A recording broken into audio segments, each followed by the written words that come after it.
friends. Today we're going to talk about something that we do that involves numbers. What do we need to do when we need to find out how many there are of something? What do you think? Yeah, you count them. And that's what we're going to do today. And when we count, we say our numbers out loud so that we can tell how many there are total. So I have in front of me a pile of bears. I don't know how many there are, but I need to know how many there are. Will you help me count them? Thank you. Okay, so I'm going to hold up a bear and we're going to put them in a line and we're going to count. 1,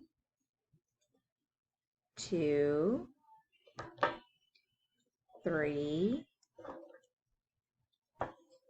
4, 5.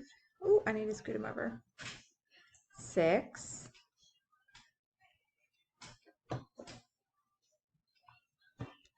7, 8, 9, 10. So how do I know how many bears there are? Should I count them over again?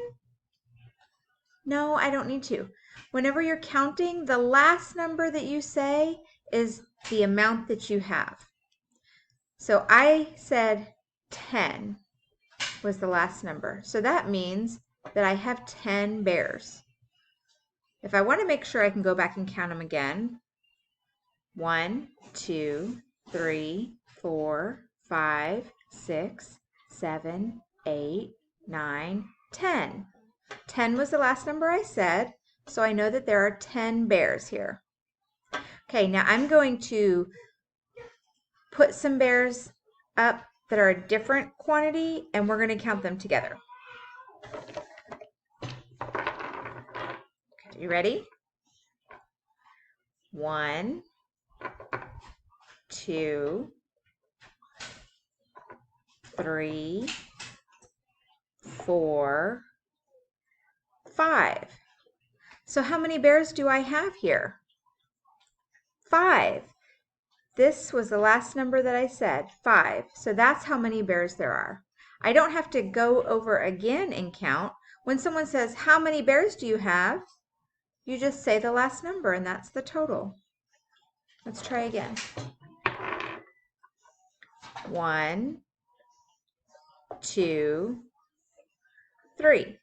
How many bears do I have? 3. That was the last number that I said, 3.